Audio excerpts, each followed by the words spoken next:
Assalamualaikum warahmatullahi wabarakatuh. Di sini kami akan mempresentasikan mengenai materi bioenergetika. Sebelumnya perkenalkan, nama saya Nur Halimah Tusadia bersama dengan rekan saya Jiwan Sapitri. Jadi apa sih bioenergetika? Bioenergetika adalah bagian dari biokimia yang berhubungan dengan transformasi dan penggunaan energi oleh sel hidup. Pada sistem biologis, energi adalah dalam bentuk energi kimia seperti ATP, GTP, asetil-CoA, dan lain sebagainya. Energi ini digunakan untuk melaksanakan proses biokimia, kontraksi otot, biosintesis, pengantaran impuls, transfer aktif, dan lain sebagainya. Energi kimia juga mengikuti hukum kekekalan energi. Jadi apa sih ATP itu? ATP adalah nukleotida yang terdiri dari adenin, ribosa, dan trifosfat.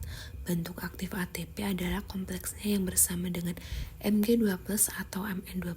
Sebagai pengembangan energi, ATP kaya energi karena unit trifosfatnya mengandung 2 energi fosfoanhidrasi. Sejumlah besar energi bebas dilepaskan ketika ATP dihidrolisis menjadi ADP dan ortofosfat, atau ketika ATP dihidrolisis menjadi AMP dan prisfosfat. Jadi, bagaimana sih pembentukan dan peran ATP itu?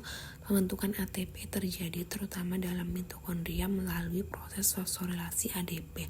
Proses ini berikatan erat dengan proses oksidatif, oleh karena itu disebut dengan fosforilasi oksidatif. Fosforilasi tingkat substrat.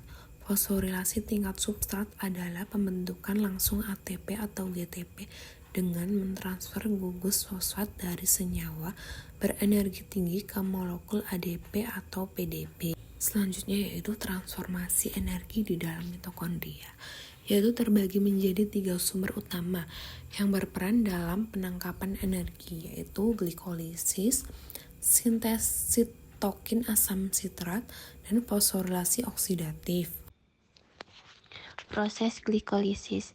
Sebenarnya dalam glikolisis ini terdapat molekul glukosa menghasilkan 4 molekul ATP.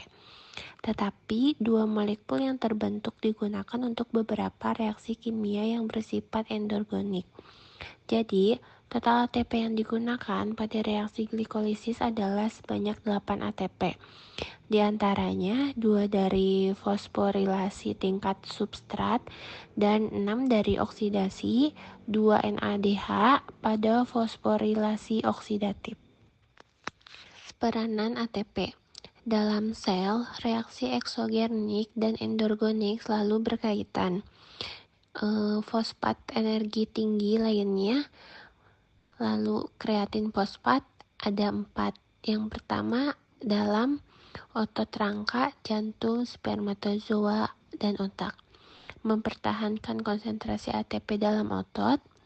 Penentuan aktivitas enzim kreatin kinase digunakan dalam diagnosis penyakit miokard infark atau serangan jantung.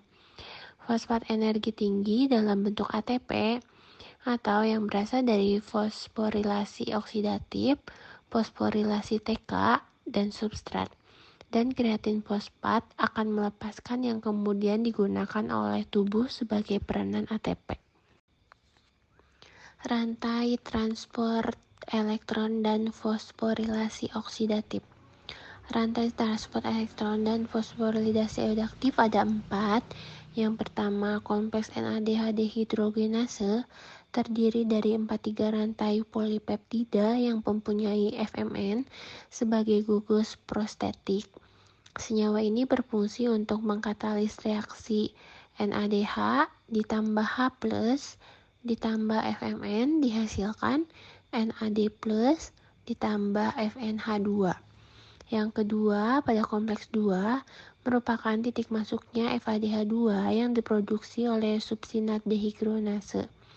Yang ketiga, merupakan protein kecil dalam sistem transport elektron dan satu-satunya protein yang tidak dalam bentuk kompleks.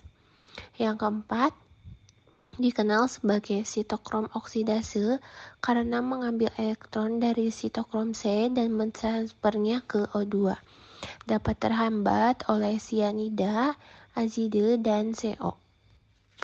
Di sini terdapat 3 komponen pemompa proton pada rantai transport elektron. Yang pertama, kompleks NADH dehidrogenase.